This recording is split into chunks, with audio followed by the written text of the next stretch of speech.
the comparison I've really been excited about.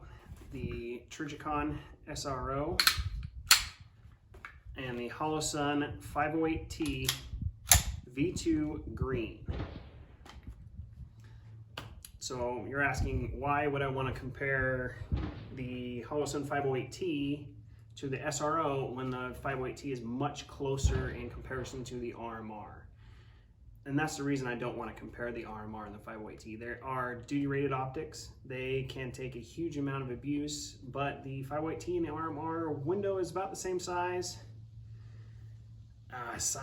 Everything is about the same on the RMR. Battery life, pretty much everything.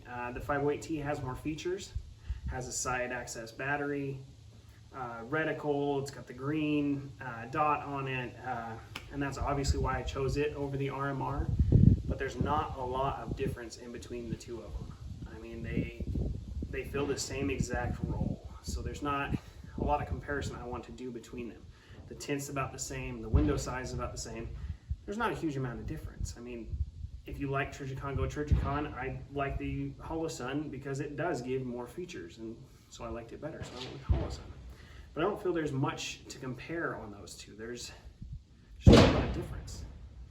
The SRO, on the other hand, it's not duty rated. It did fail Aaron Cowan's optics test.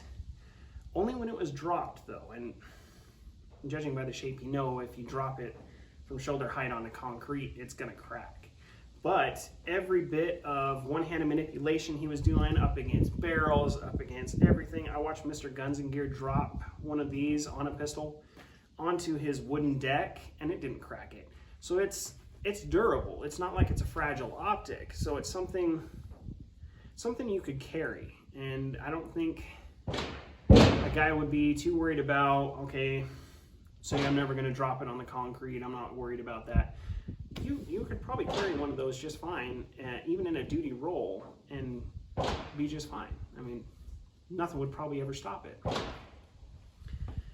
For my peace of mind, I really want a duty rated optic, but I wanted to see what am I giving up in terms of going to a duty optic versus what I would call carry optic. That is perfectly serviceable for carry. So what was I giving up? Obviously the window is a lot larger on the SRO. And what else am I thinking here? So I did a bunch of testing. I did some split times comparing the two pistols. I really wanted to compare these two pistols too, because they are what I consider the pinnacle of pistols as far as that goes. So I wanted to see shooting fast, shooting on the move, reloading, all kinds of stuff.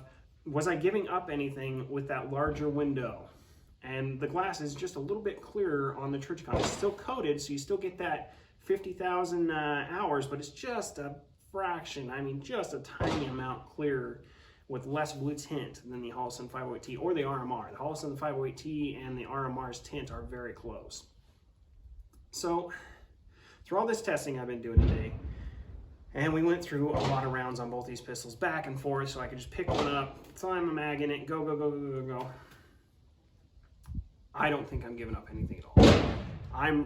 This day has really made me very happy in the decision that I went with here for the Holosun 508T, because tracking the dot, I wasn't losing the dot out of the window through recoil. I wasn't trying to find it. It wasn't a big difference between where the dot goes on the SRO and where the dot goes on the Holosun. I never lost sight of it in the window. It stayed right where it was supposed to be. I never had any trouble with the tiny amount of extra blue tint that the Holosun and the RMR have. So today really just completely solidified all the research I've been doing, because you don't want to buy several optics and test every one. And you try and look at people who have the resources to do this and have the companies backing them and can send them optics to try out. This really solidified my choice. I really don't feel that I have lost anything going with the Holosun over the SRO. And I'm really happy about that, because it was a big battle between these two optics. So, thinking Andy, I don't really have any closing remarks. I'm really happy with my choice, and I really think the 508T is going to be the pinnacle of pistol red dots to come. All right, we're going to try for splits again. Faster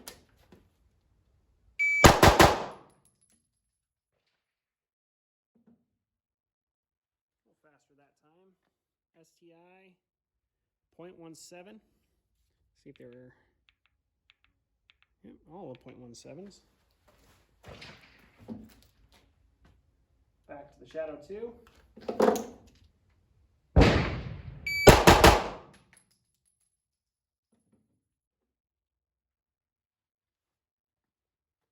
And 0.16s on the Shadow 2.